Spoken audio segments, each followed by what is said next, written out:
Welcome to Chapter 4, the marketing environment. Now this is the first video for Chapter 4, and is one of the chapters that we weren't able to cover at this point in class yet, but we're looking at trying to cover some of this information on Friday. So remember, if you're able to, on Friday, to show up on the 5th between 7:15 and 7:30 for an extra session for the Makeup Snow Day, we'll be covering chapters 3 and 4.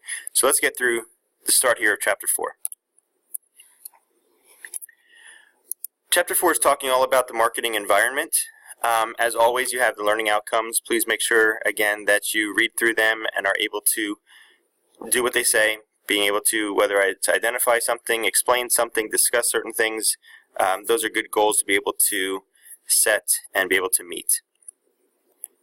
All right, now right off the bat here, they're talking about a target market. And just remember that larger scale, a market is a group of people, a very, very large group of people, by the way, who are willing and able to buy your product. This is very large, very broad, very generic group of people. In correlation to that, a target market is a much more specific group of people. It is the group of people in which you try to create, implement, and maintain your marketing mix towards them. You want it to be more narrow, more specific, more defined, so you're not dealing with so many people. It'll be a lot easier for you to deal with the product, to deal with the target market itself, rather than the hundreds of millions, if not billions of people potentially in the market. You'll have a much more defined group of people. All right, so you can see target markets are very, very important to the marketing mix, to the success of the company. It's very important also for understanding who is buying your product and who you're trying to gear your product towards. The factors within the external environment that are important to marketing managers are social, demographic, economic, technological, political and legal, that's one together, political and legal, and competitive. Now you have to first understand how customers buy, where they buy, what they buy, when do they buy it, all these kind of important qualities about the customer. You also have to understand what drives consumer decisions. You have to identify the most valuable customers and understand their needs and wants. And yeah, on top of all of that, you also have to understand your competition. Who else is selling products that are like yours? What are their prices? What are their quality? Why would customers buy theirs over yours? And all of that. All right, so you need to understand the external environment. It's very, very important and actually critical to be able to do that. Okay, talking about social factors. 3 main social factors: attitudes, values, and lifestyles. With this, you just need to understand that social change is possibly one of the most difficult external variables for marketing managers to forecast. It's very, very tough. It's hard for them to not only forecast it accurately, but also to have an influence over it or integrate it into marketing plans. Okay, these social factors are very, very tough to change and have any kind of influence over whatsoever. The main reason is because these social factors, these attitudes, values, and lifestyles, influence the products that people buy. They will influence how much they're willing to pay. They can have an influence over how effective your promotions are, whether they be sales promotions, those are your incentives to buy a product, or your advertising potentially. These social factors could have influence over where you buy it, when you buy it, expectations that people have on you. So just understand the social factors are very, very difficult for the marketing managers or the marketing team to be able to try to influence other people. All right, now keep in mind, a value, when we're talking about American values here, a value is a strongly held and enduring belief. That's the way the book refers to that. A strongly held and enduring belief.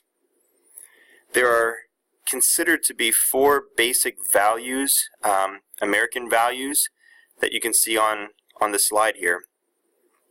And the 4 basic values that are shown influence the attitudes and lifestyles during the first 200 plus years of the United States and its existence.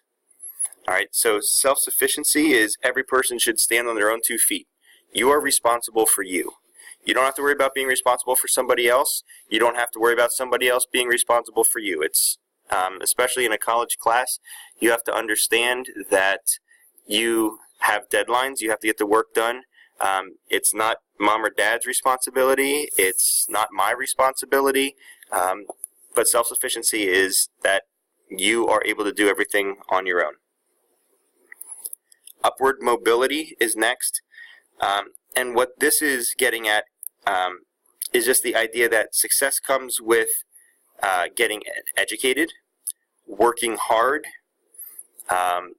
following the rules, not doing anything stupid that's going to get you into trouble or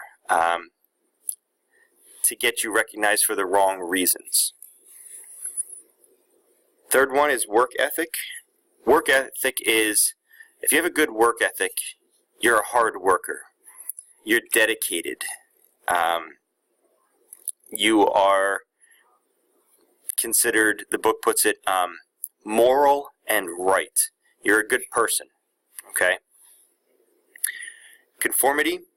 No one should expect to be treated differently than anybody else. Right? No one should expect to be treated differently than anybody else. Values themselves in general are formed usually through interaction with family, friends, people who are considered influencers.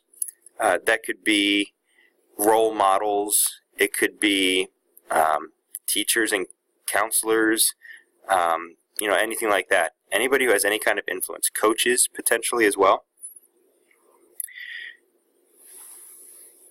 These 4 things are, again, very important to marketers so that they can understand the values behind purchasing decisions.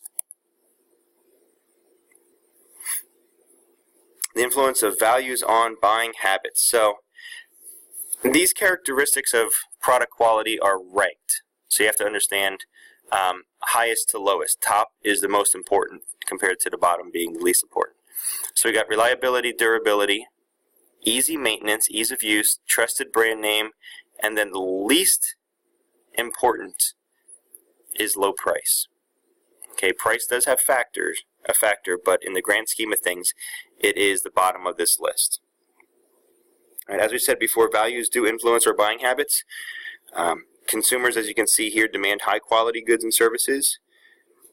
High quality ones that even save energy, save time.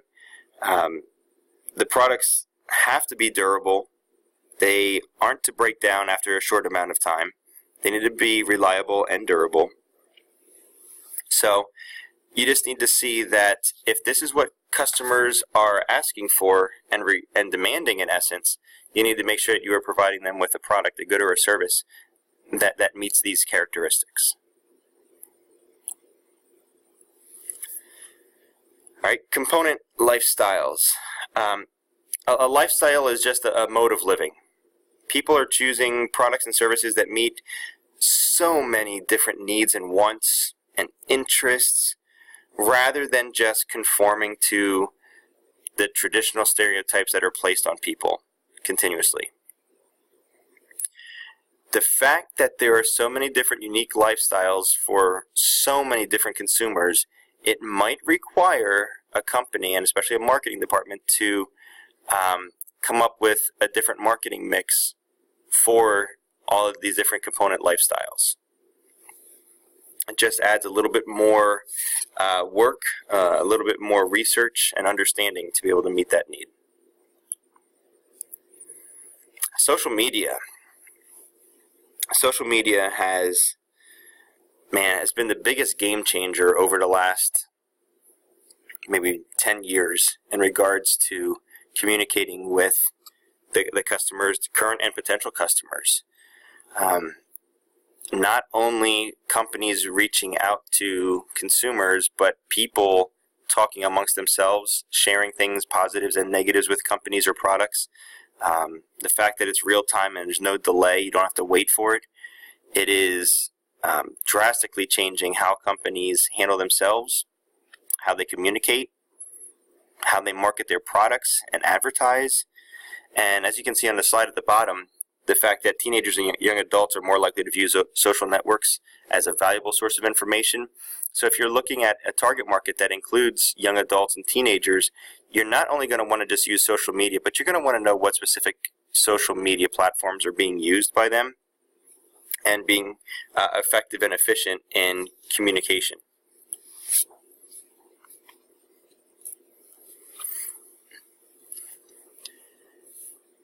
How firms use social media, you'll be able to just read through this, but an interesting point that I'd like to just make to you, a statistic here, is, and I believe this might have come from the book, I don't remember for sure, but the total number of users on Facebook, if Facebook were considered a country based upon population, the number of users that they have, Facebook would actually be the world's third largest country behind only China and India. So there's a huge market there. Now, not everybody is on Facebook anymore, and people have accounts that don't check them and all of that. I understand that. But there is just a huge population there at a relatively inexpensive cost for advertising and communicating, that it's something that needs to be at least considered and looked into with different companies. All right, demographics. Demographics are just one way to be able to segment a market, to break it down into a smaller group.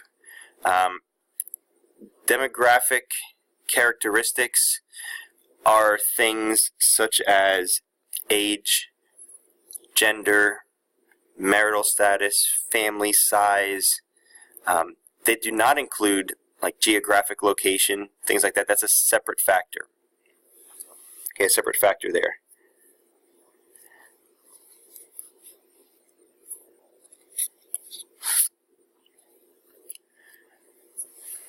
Now, the next couple slides are going to be pieces of information that marketers are using to break markets down into. So I'm going to go through these relatively quickly because you'll be able to read the statistics and information on the slides themselves. But the first one is based upon age, not like when you're born. Some of these will be when you're born, but this is just based upon age. Okay, the tweens, and then the second one is going to be the teens. All right, so these, you can see the difference between the tweens and the teens. You're familiar with these age groups, obviously. But as you can see the population size. You can find out about annual income, talking about social networking, things like that for tweens and teens. Now, the next one, though, are millennials. Now, this is no longer just age. This is based upon birth date. Okay, what year were you born? This is between 79 and 94. Right? This is the generation that now has a larger population than the baby boomers, which was a huge population bubble. Notice the two stages, though, in the millennials. All right, those born in 1994 are just entering young adulthood, still usually single, living on their own, things like that. Those born closer to the 79 have not only established careers, but also families, married, kids. They're approaching 40 years of age even. So you have to understand that there's a wide range of ages here and a wide range of needs and wants. Right, Generation X, born between 65 and 78. Okay, a little bit older population that you can read a little bit of information about them. And then lastly are the baby boomers, 46 and 64. This was the first initial huge population bubble in the United States. All right, I'm going to stop the first video at this point, and then I'll pick up on the next slide with video number 2.